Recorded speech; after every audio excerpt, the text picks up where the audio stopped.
Video, আমার আগের রান্নাঘরের ট্যুরের ভিডিওতে তোমরা আমাকে অনেক অনেক অনেক ভালোবাসা দিয়েছো, তার জন্য অসংখ্য ধন্যবাদ। আর এখনো আমাকে ওই ভিডিওতে ভালোবাসা দিয়ে যাচ্ছ। তো এইবারে আমি আসছি আজকের ভিডিওটায়। আজকের ভিডিও হচ্ছে এই যে রান্নাঘরের ট্যুর ভিডিওটা আমি করেছি, এই রান্নাঘরটাকে তো আমি গুছিয়েছি। কিভাবে সেই রান্নাঘরটাকে আমি গুছিয়েছি বা আমার হাজবেন্ড, আমার ছেলে কিভাবে হেল্প করেছে, আমরা তিনজনে মিলে কিভাবে এই রান্নাঘরটাকে গুছিয়েছি, সেই নিয়েই আমার আজকের ভিডিওটা। আশা করছি তোমাদের আজকের ভিডিওটা ভালো লাগবে।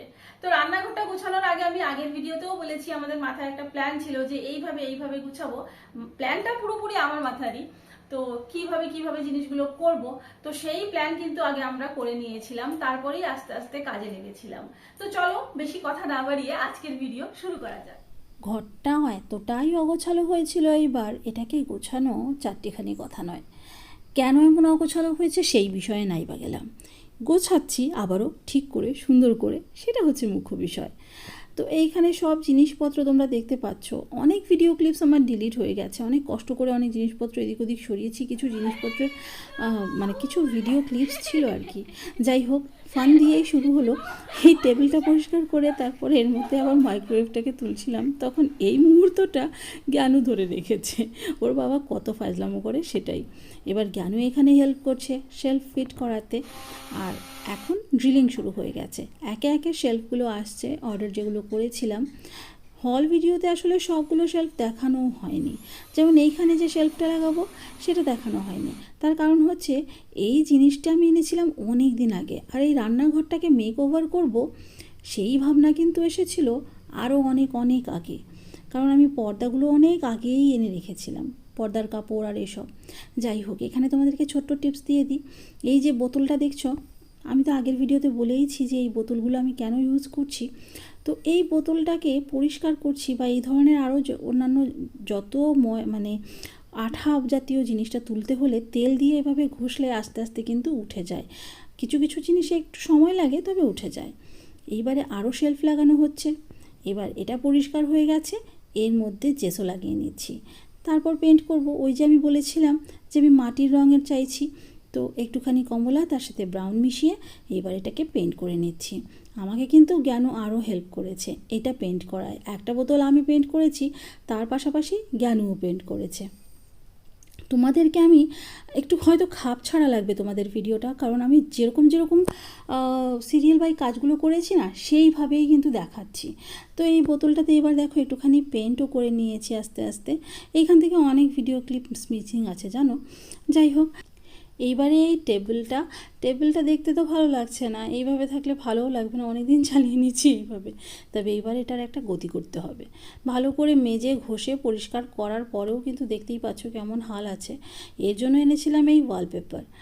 এই কালারটাই আমার কাছে বেশি ভালো লাগে। আমার কাছে আসলে আমি পারলে সব সাদা করে দিই, এইরকম একটা ব্যাপার। কিন্তু ঘরে অন্যান্য মানুষেরা বলে যে সাদা থাকলে ময়লা হবে, ময়লা হলে পরিষ্কার করা যাবে না, হ্যানা তেনা।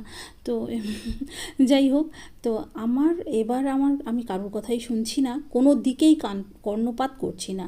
আর আমার যা মর্জি সেটাই আমি করছি।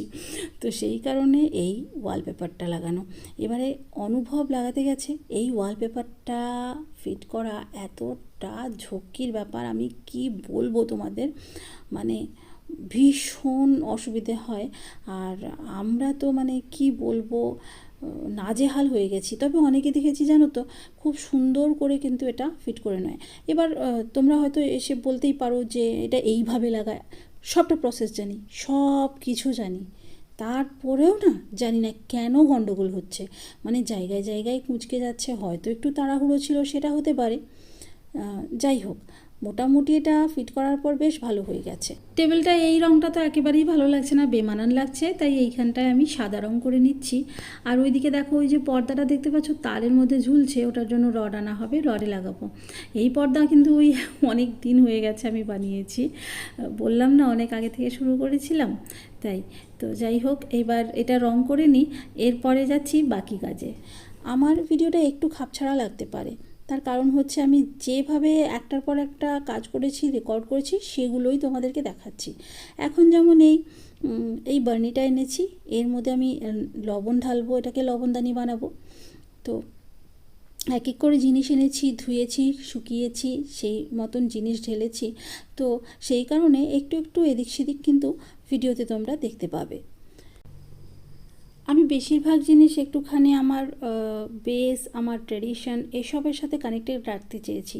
সেই কারণেই এই বার্নিটা, তার মধ্যে আবার ওই কাঠের চামচ দেখলে, এগুলো ওই মেঘালয় যখন গিয়েছিলাম তখন কাঠের চামচ কিনেছিলাম, সেইখান থেকেই একটা রেখে দিলাম এর মধ্যে, আর এখন এটাই ব্যবহার করছি। এবারে তেলটা ঢালবো। ওই যে দেখো বোতলগুলো বানিয়েছিলাম, তার মধ্যে একটাতে সাদা তেল রেখেছি, একটাতে সরিষার তেল রেখেছি। তো এইবারে চলো তেলগুলো ঢেলে নিই। আর আমার ওই দেখতে পাচ্ছ কাচের যে আছে আগের তেলের ডিফিউজার, মানে অয়েল ডিফিউজার বা তেল ঢালার বোতল বলতে পারো, তো সেটার থেকে না একটা সেট ছিল, একটা কিন্তু ভেঙে গেছে। আর ওই একটাই আছে, একটা আছে বলে সেটার মধ্যে আমি আর রাখি না। মাঝে আমি ওই প্লাস্টিকের বোতলগুলোতেই রাখতাম। এখনও আমার প্লাস্টিকটা ইউজ করার ইচ্ছে নেই, তবে আপাতত আমি কিনতে পারছি না বোতল, তাই আমি এগুলোকে এইভাবে সুন্দর করে সাজিয়ে নিয়েছি। কটা দিন ইউজ করি, আসলে কত প্লাস্টিক বাদ দেবো, ভীষণ ইচ্ছে করে জানো সব প্লাস্টিক বাদ দিয়ে দিই, কিন্তু সম্ভব নয় আসলে, যতক্ষণ অবধি একেবারে না উঠে যায় সম্ভব নয়। আমরা কিন্তু ওই প্লাস্টিকের উপরেই নির্ভর, তবু চেষ্টা করা আর কি। তবু এখন আপাতত এই বোতলগুলোই আমার কাজে লাগবে, তাই তোমরাও আমাকে সেইভাবে কিছু বলো না। আমার ইচ্ছে আছে পরে পাল্টে নেব। তো এখন আমি তেলটা ঢালবো এর মধ্যে। একে একে সাদা তেল আর সর্ষের তেল দুটোই ঢেলে নিয়েছি। আর এই যে ফানেলটা বা এই যে কোনটা দেখতে পাচ্ছ, এটা আমি ওই কাচের অয়েল ডিফিউজারের সঙ্গেই পেয়েছিলাম। তো এইবারে তোমাদেরকে একটা জিনিস দেখাই। এই যে আমি বোতলটা পেইন্ট করেছি না, তো এটার মধ্যে এখানটায় আমি দেখো মাস্কিং টেপ লাগিয়েছিলাম। এটা লাগানোর একটাই কারণ, একটুখানি বোতলটাকেও ফ্যান্সি করা, আর তার সাথে বেশ দেখা যাবে এইখান থেকে তেলটা কতটুকু আছে বা এই অবধি শেষ হয়েছে, সেই কারণেই আর কি এটা লাগানো। তো তোমরা চাইলেই, মানে আমরা চাইলেই ভেতর থেকে না দেখলেও বাইরে থেকে কিন্তু দেখতে পাবো যে তেলটা কই অবধি শেষ হয়েছে। তো এই দেখো এর মধ্যেও লাগিয়েছি। আর এটা তোলার জন্য জ্ঞানও কিন্তু অপেক্ষা করছিল, মানে এটা যখনই ওঠানো হবে ওই করবে এই এই ব্যাপারটা, এটার জন্য খুব অপেক্ষা করছিল। তো দুটোর না সাইজ এক হয়নি, যাই হোক যেমনই হয়েছে আমার কাছে তো বেশ ভালো লেগেছে। আর এই আইডিয়াটা তোমাদের কেমন লেগেছে সেটা কিন্তু অবশ্যই জানিও। আর বোতলটায় তোমাদেরকে ভালো করে দেখানো হয়নি, আমি কিন্তু একটু একটু ওয়ার্লি আর্টও করেছি। আরেকটা শর্ট ভিডিওতে তোমাদেরকে বোতলগুলো একটু সুন্দর করে আবারও দেখাবো। তো এইবারে চলো এই ট্রেটা যে এনেছি তোমাদেরকে হল ভিডিওতে দেখিয়েছি, এর মধ্যে আমি টিস্যু পেপার বিছিয়ে নিচ্ছি। তাহলে কি হবে বলো তো, তেল যদি একটু পড়েও সেটা কিন্তু ওই কাঠের জিনিসটাকে নষ্ট করবে না, আর মাঝে মাঝে টিস্যু পেপারটা পাল্টে নেওয়া যাবে, জিনিসটা নোংরাও কম হবে। এবারে এর মধ্যে আমি ঘি ঢেলে নিচ্ছি। এই ঘিটা রেখেছি ওই পরোটা বানানোর জন্য। তো বড় বাসনে যখন, বড় বাসন বলছি কি, বড় বয়ামে যখন ঘি থাকে সেটা থেকে নিয়ে নিয়ে করতে গেলে ঘিটা নষ্ট হয়। বাটিতে নিলেও দেখা যায় অনেক বেশি পড়ে রয়েছে, তারপরে সেটা আবার কোথায় রাখবো, সেই কারণে এই ব্যবস্থা। আমি আগে একটা প্লাস্টিকের বয়ামে রাখতাম, এখন এটাতে রাখছি। তো এটাকেও রেখে দিলাম, আর সঙ্গে একটু সাজানোর জন্য একটা এই যে মানি প্ল্যান্ট। তো ব্যাস হয়ে গেল আমার এই জায়গাটা সেট, মানে চুলার পাশের জায়গাটা সেট হয়ে গেল পুরোপুরি। এখানটায় উপরে আরেকটা মানি প্ল্যান্ট রেখে দিয়েছি। এইবারে এই লাইটগুলো লাগানো হয়ে গেছে, দেখো লাইটগুলো দেখতে কিন্তু দারুণ লাগছে। এখনও অনেক কাজ বাকি জানো তো, এখনও। আর মানে প্রচুর জিনিসপত্র ধোয়াধাই তো করেইছি। তো এইবারে নিয়ে বসেছি ওই বোর্ডগুলো, যেগুলোর একটা কিন্তু আমি বানানো তোমাদেরকে দেখিয়েছি, আরেকটা আমি অন্য আরেকটা ভিডিওতে দেখাবো। বোর্ডগুলো বানিয়েছি, তারপরে ফ্রিজ ম্যাগনেট বানিয়েছি। এছাড়া কিন্তু দুটো হাতা আমি এঁকেছিলাম, সেটা ওই যে বলেছি অনেক দিন আগে থেকে এই ভাবনা, তখনই কিন্তু এঁকে রেখেছি, প্রায় 1 বছরের উপর হয়ে গেছে। যাই হোক, এই যে ইয়েরার জারগুলো এনেছি, এইগুলোর দাম একেবারে আমার কম পড়েছে, ভীষণ পছন্দ হয়েছে জানো তো। এইগুলোর দাম পড়েছে মাত্র, মানে 4টে নিয়েছে 99 টাকা। আর অনলাইনে এই জারগুলো একসাথে অনেক অনেক দাম পড়ে। তো আমার কাছে বেশ ভালো লেগেছে, আর জারগুলো এত সুন্দর হয়েছে। তুমি চাইলে ওইভাবে, দেখো আমি যে রেখেছি সাইড করে না, ওইভাবে রাখা যায়, ওইভাবে রাখতে পারবে। তো একটার মধ্যে আমি অলরেডি মশলা ভরে দিয়েছি, আর বাকিগুলো কিন্তু আমি এগুলো ধুয়ে নিয়েছি, ঠিক আছে।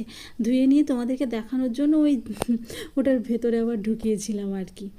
তো এইবারে একে একে এর মধ্যে আমি দেখো ভরে নিচ্ছি বাকি মশলা। ধনে গুঁড়ো, তো একটায় ধনে গুঁড়ো রাখবো, একটায় জিরে গুঁড়ো রেখে দিয়েছি অলরেডি, আর লঙ্কা গুঁড়ো, হলুদ গুঁড়ো রেখে এগুলো জায়গা মতো সেট করে দেবো। জারগুলো তো একটু ছোট, তাই মশলা কিন্তু একটু প্যাকেটে থেকেই যাচ্ছে, তাই এই কৌটোয় আমি মশলাগুলো এইভাবে করে রেখে দিচ্ছি এক একটা কৌটোয়। তো চলো এবারে দেখো এই বয়ামগুলো এসছে, মানে এই জারগুলো আমি তোমাদেরকে দেখিয়েছিলাম হল ভিডিওতে। তো এইগুলোকে একটুখানি পরিষ্কার করে নেব। এইগুলো আমার আগে ধোয়া হয়নি, এগুলো ধুয়ে শুকিয়ে তারপর এর মধ্যে একে একে আবার মশলা রাখবো। যেহেতু রান্নাঘর ডিপ ক্লিনই করা হয়েছে, তো এই কৌটোগুলো আবারও ধুয়েছি। আমি কিন্তু কৌটো খালি হলে এক একটা কৌটো এক একবার খালি করলেই ধুয়ে রাখি, তবুও যেহেতু ক্লিন করা হয়েছে তো সবগুলোই ধুয়েছি। এবার নতুন করে সবগুলোর মধ্যে একে একে ডাল, চাল, ময়দা যা যা যে বয়ামে রাখার সেগুলো একে একে রেখে দিচ্ছি। আমার দেখো এই বয়ামগুলোও শুকিয়ে গেছে, ধুয়ে দিয়েছিলাম যে। তো এর মধ্যে জিনিস রাখবো, এছাড়া আমার এই শখের মশলাদানি, এর মধ্যে আমি কিছু জিনিস রাখবো।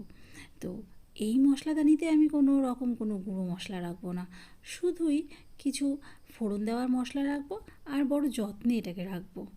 আসলে রান্নাঘরে যখন ব্যস্ততম কাজ করা হয় না, তখন এইসব শখের জিনিস রাখা একটু প্রবলেমেটিক হয়ে যায়। তারপরেও আস্তে আস্তে চেষ্টা করব। তো ওই যে দেখতে পাচ্ছ ওইটা আমার পুরনো মশলাদানি, ওইটাকে এবার পাল্টে দেব। এবারে ওই থেকে আস্তে আস্তে একে একে সব মশলা এর মধ্যে আমি ঢেলে দেবো যেটুকু আছে, আর বাকিটুকু ওই যে কাচের জারগুলো দেখছো ওর মধ্যে রাখবো। তো দুটোই মিলিয়ে মিশিয়ে রাখবো। কিছু কিছু মশলা দেখবে একটু বেশিই থাকে, যেমন জিরে, তারপর ধনে, তো সেইগুলো আবার আমি একটু বড় বয়ামে রাখবো। কিছু পুরনো ঘিয়ের বয়াম ছিল, সেগুলোকেই পরিষ্কার করে সেখানেই কিন্তু আমি রাখি জিরে, ধনে এগুলো, তো ওইখানেই আবার রেখে দেব। আর অল্প অল্প করে এখানে, যেমন এই যে এখানে আমি জিরে রেখেছি, একটু মৌরি রেখেছি, একটু জৈন রেখেছি, তারপর কালো জিরে, একটু সর্ষে, এরকম ফোড়নের কিছু কিছু কিছু কিছু জিনিস করে আমি এখানে অল্প অল্প করে রাখছি। আর তার মধ্যে আর সঙ্গে থাকবে কিছু গরম মশলা। গরম মশলার মধ্যে ওই দারচিনি, এলাচ আর হচ্ছে তেজপাতা, ব্যাস এইটুকুই রাখবো, আর কিছু না। তো এইবারে দেখো এটা গোছানো হয়ে গেছে, এটাকে এবার এইভাবে আমি ঢেকে রেখে দেবো। আর এর উপরে একটা রুমাল রেখে দেবো, তাহলে আমার এটা একটু সেফ থাকবে, সেটা পরে রাখবো। এবারে একে একে এই বয়ামে মশলা ভরার পালা। তো এই বয়ামে একে একে আমি জিনিসগুলো রাখবো, যেমন গোলমরিচ, তারপর এলাচ, তারপর এর মধ্যে রেখে দেবো একটুখানি লবঙ্গ। আমি আগে জানো তো এটার মধ্যে রাখতাম গরম মশলা, এই কৌটোটায় সব ভরে রাখতাম, একে একে বের করতাম। যাই হোক, আমার এগুলো সব রাখা হয়ে গেছে, এবার তাকের মধ্যে সাজিয়ে দেব।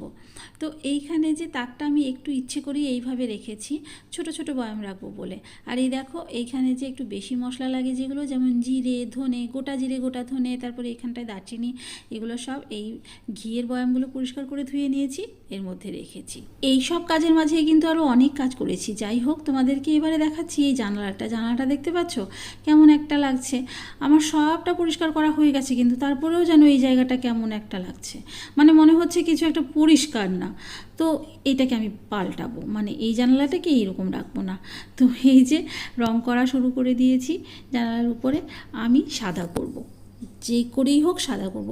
এই ঘর যখন রং করা হয় তখনও কিন্তু আমি এটা সাদা করতেই চেয়েছিলাম, কিন্তু তার সবার পরামর্শ, আমি জানালাগুলো সাদা করতে পারলেও, অফ হোয়াইট করতে পারলেও শেষমেশ গ্রিল সেই কালোই হয়েছিল, কালো না ব্রাউন। তো যাই হোক, এখন আমি আমার মনের মতো করে কিন্তু এটাকে সাদা করে নিয়েছি। আর কি বলবো, লুকটাই কিন্তু পাল্টে যায়। একটু যদি রংটা এদিক সেদিক করো না, দেখবে লুকটাই পাল্টে যায়। এই জানালা রং করার পর এর মধ্যে আমি আরও অনেক কিছু দিয়ে সাজিয়েছি। তোমাদেরকে আজকে একটা কথা বলতে চাই, ছোট্ট একটা টিপস, সেটা হচ্ছে কখনোই সবার চিন্তাধারাকে হাবি হতে দিও না নিজের উপর, মানে উপরে মাথার উপর চাপতে দিও না, নিজের চিন্তাধারাটাকেও একটু এগোতে দিও, সবার সামনে তুলে ধরার রাখার চেষ্টা করো, দেখবে আউটকাম খুব ভালো আসবে। যাই হোক, আমার রান্নাঘর তোমরা এর আগেও দেখেছো। রান্নাঘরের ফুল লুকের ভিডিওটা দিয়ে আমি আর ভিডিও বড় করছি না, তোমরা রান্নাঘরের ফুল লুকের ভিডিও আমার রান্নাঘর ট্যুর ভিডিওতেই পেয়ে যাবে, ডেসক্রিপশন বক্সে লিঙ্কটা দিয়ে দেবো। তো এই ছিল আমার রান্নাঘরের মেক ওভারের ভিডিও। আশা করছি তোমাদের এই মেক ওভার ভিডিওটা ভালো লেগেছে। যদি ভালো লেগে থাকে তাহলে অবশ্যই কমেন্ট করে কিন্তু একবার হলেও জানিও। তোমরা সবাই দেখো, কিন্তু কমেন্ট করতে খুব মানে কম যদি কমেন্ট করো বা কমেন্ট করতে ভুলে যাও। আমি বলবো কমেন্ট করো, কমেন্ট করলে আমারও ভালো লাগবে, আর কেমন লেগেছে সেটা আমিও বুঝতে পারবো। আর যারা আমার চ্যানেলে আজকে নতুন আছো তাদেরকে বলবো আমার চ্যানেলটা সাবস্ক্রাইব করে দাও। সুন্দর সুন্দর এরকম অনেক ভিডিও পেতে আমি কিন্তু আসলে লাইফস্টাইল ব্লগার, আমি আমার লাইফস্টাইল আমার ব্লগের মাধ্যমে শেয়ার করি। তাছাড়াও আমি আমার চ্যানেলে ক্রাফট ভিডিওস, বিভিন্ন হ্যাকস, তারপরে অন্যান্য অনেক জিনিসই শেয়ার করে থাকি। তো আমার চ্যানেলটা আশা করছি তোমাদের ভালো লাগবে। তো ভালো লাগলে অবশ্যই সাবস্ক্রাইব করে দিও। আর তোমাদের সাথে দেখা হবে নেক্সট আরেকটা অন্য কোনো ভিডিওতে। এখন যে এই রান্নাঘর বানাতে যে যে জিনিসপত্র আমি বানিয়েছি সব ভিডিওই আগামী দিনগুলোতে আসতে থাকবে। তো আশা করছি তোমাদের ওই ভিডিওগুলোও ভালো লাগবে। সঙ্গে থেকো, পাশে থেকো। দেখা হবে তোমাদের সাথে আরেকটা নতুন ভিডিও। আজকে এখানেই বিদায় নিচ্ছি। টাটা।